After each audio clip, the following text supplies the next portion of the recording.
Good afternoon, folks. I trust everyone is safe and well. Welcome to the 7th Open Classroom Civil Designer Software webinar. Yep, time flies when you're having fun. Today is Thursday, which is set aside for the sewer and storm modules, with Chris Smith as your Civil Designer Software Facilitator. As always, please feel free to use our text chat service on your GoToWebinar floating dialogue to ask us any questions you may have during Chris's presentation. Please also remember that Monday is a public holiday, Freedom Day.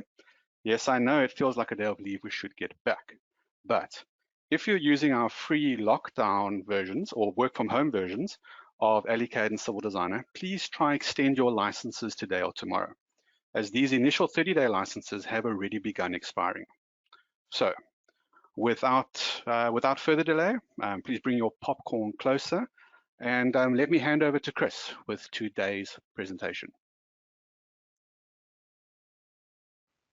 Thanks, Charles, and welcome everybody. In today's video, we'll be looking at exporting to HEC-RAS as well as the visual effects to the new sewer and stormwater manholes. Let's go ahead and have a look at the HEC-RAS. In this visual, you'll see here, I've got a river running along the route here. I will turn on some height shading just to show you how it looks with the height shading switched on. Always remember to auto scale first before pressing OK. So here you can see there's definitely a river that's running along this route, and we'll create a channel using the roads mode. Now you don't need a roads license to do this, you just need to use the roads mode. You will need a design center license to run all the tools for the export to HEC-RAS function. Let's have a look at exporting it to HEC-RAS. Let's have a look at exporting this to HEC-RAS. We'll start off with this section of the river in this location over here. I will go to roads mode. Let's go through to roads mode and we'll go to file option settings. Please make sure that the interactive road expert is switched off for this exercise. We don't want it to go and model a road in this location. So we'll press OK. And then we'll go back to file and select road file. Now I've got a file here, but you can start a new road if you wish. I'll go to this location here and I'll go to stormwater channel, and under layers I'm going to call this road 1 stormwater channel. Now you can have multiple channels if you wish. I'm going to press OK.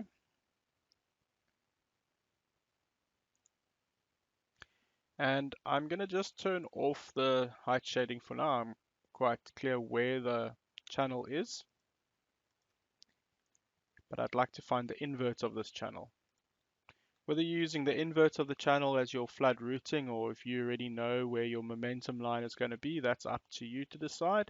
In this exercise, I'm going to use the invert of the channel. So I'll go to CAD mode and I'll go to draw polyline, lightweight polyline. And I'll just trace this area.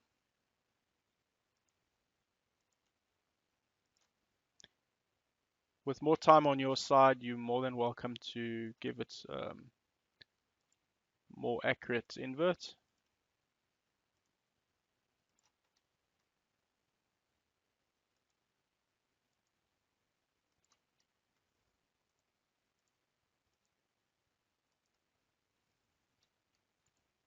And never use the close, that will close the thing. Always use the finish. Okay, we can now go to roads mode and we're going to go to alignment. I'd like to populate an alignment tracing the CAD, so I'll use the regression extract alignments. I'll only need the horizontal alignments, and I'll say from CAD entities, I'll select the CAD entity. Yes, I'd like the highlighted one. I'll then go to horizontal coordinates, and this is where you choose your cross sections, and I say 10 every 10 meters is fine. Yes, I'd like to overwrite the existing. We now need to extract, so we can go to alignment, horizontal, extract the natural ground and store it into road layer 1. So you see here I've got the natural ground, I'm storing into road layer number 1. which is my road stormwater channel, and then I'm going to go 100 meters on the right and 100 meters on the left. That's completely up to you to how far the riverbanks reach. You can see some of them crisscrossed in these bend points. I wouldn't spend too much time twisting these lines. If the river is on this embankment flowing up to this point, and on this embankment it's flowing up to this point, it only serves to confirm that anyway.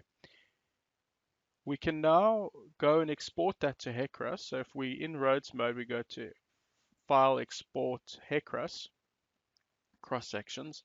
You can see I can store it. I'm taking the layer stormwater channel. And if you've got any questions with regards to this dialog, you can always press F1. And we've got the write up to the dialog. We've also got the export to HEC-RAS.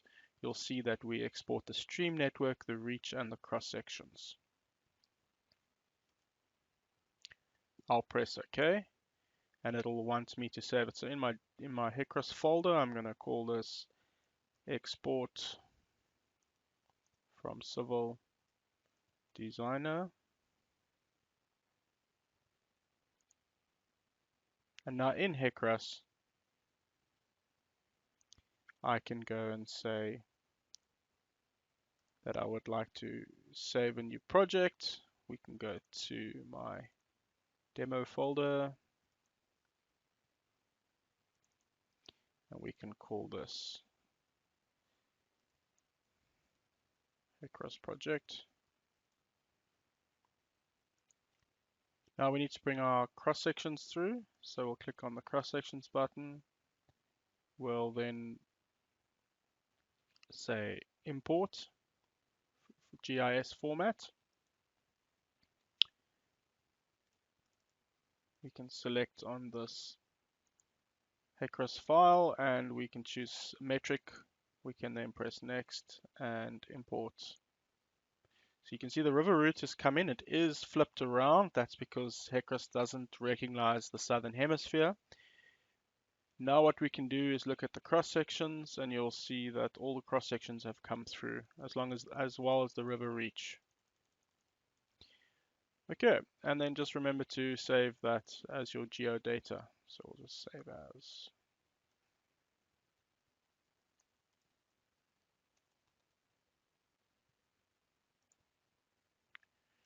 Great, let's quickly go, now that we've covered the exporting of HEC-RAS, we can go and look at the new visual aids in sewer and stormwater. That's in a different project. I'll quickly open that. Don't need to save that for now.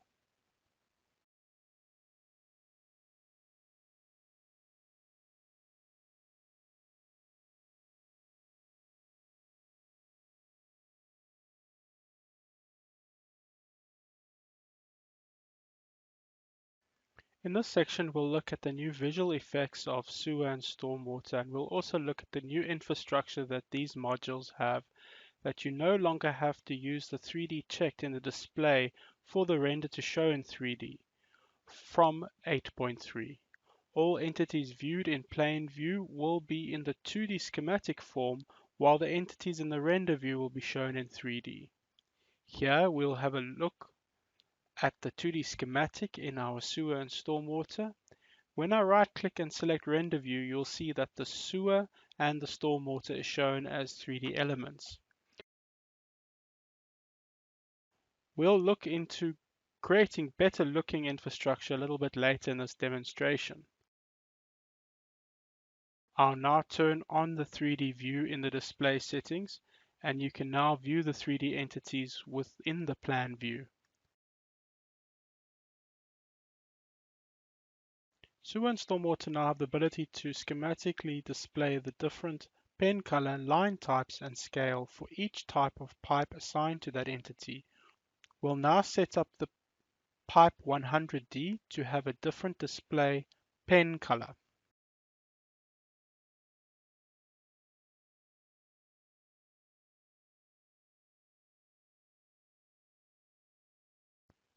We'll now change a few pipes inside our model to B100D. I'll do this by changing a few attributes in the links and nodes. This can now be done within the properties bar. In the case of links, a custom name, pipe type, bedding class, and fixed diameter can be changed. And in the case of nodes, a custom name, a node type, and angle, as well as the manhole conditions can be set. In the case of node angles, this is no longer a global setting. This is great in the case of curb inlets as well as head walls. I'll now select a few parts in the model and we'll go through to the properties bar. I'll change the selected pipes to the pipe type 100D, and I will also change the diameter. Just as a note to the new users, the pipe diameter 0 allows for auto sizing based on the analyzed capacities required. I'll also change the selected pipes to bedding class B. Now, as you can see in the plan view, the schematic colors have updated to match those in the display settings. We'll now look at the sewer and stormwater infrastructure display settings. If you are used to looking for this under the default settings, you'll notice that it has now moved. At the top of the dialog, I'll choose the manhole type that I would like to edit.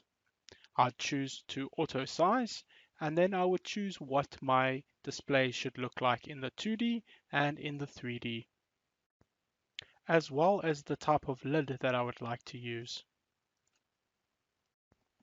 You can change this manhole to be round or square. I can also choose to have a manhole catch pit as a lid. Auto sizing based on where the biggest link coming in or going out of the node fits within a range set up here in the auto sizing. These ranges can be custom set by the user's requirements. Additional nodes can be added to your nodes.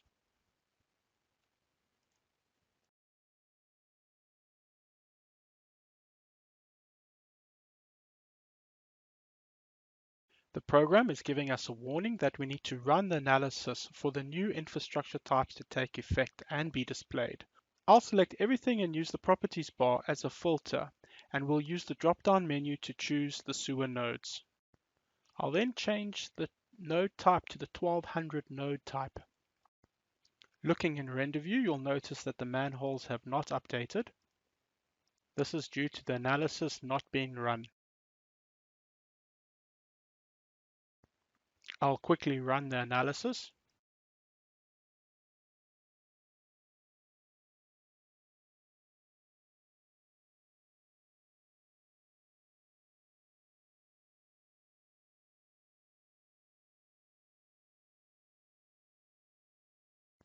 And I'll turn off the natural ground shading. This is so that we can view the manhole lids.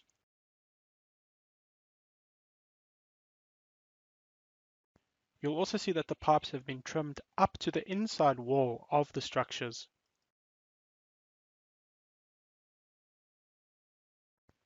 Let's go over the stormwater. I also turned on the road's flat spot and low spot warning notifications.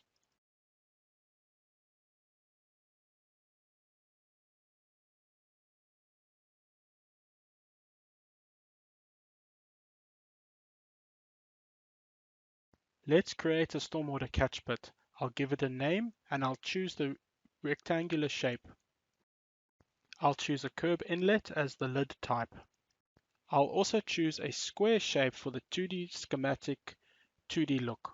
I will enable auto sizing and I'll review the default sizing ranges.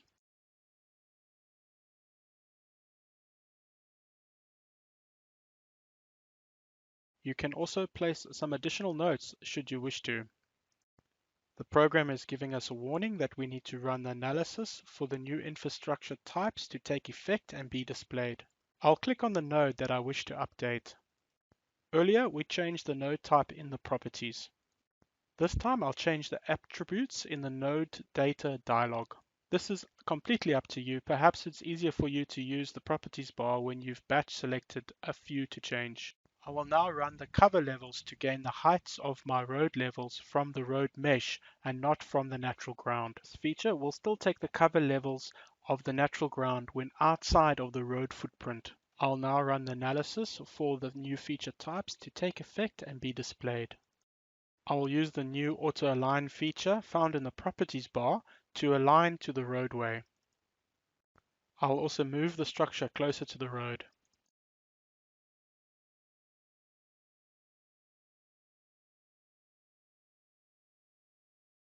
You can now see this in render view mode.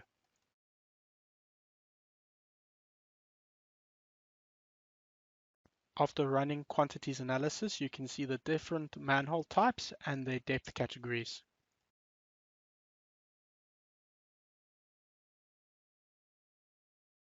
I will now run a clash analysis between the sewer and the stormwater to show that the sewer and stormwater infrastructure is included in the clash analysis. Here you can see that the clash between the sewer and the stormwater manhole have been indicated as a clash. I will now run the plot generate routine to produce a construction drawing. Now you can see the construction drawing now also includes the node type and size. That brings me to the end of my demonstration. I hope it was informative. Back to you, Charles. Thank you, Chris. That was great. And thank you to all who attended today. If you have missed any of the previous 6 webinars, please remember that these are posted on our civildesigner.com website in the video section.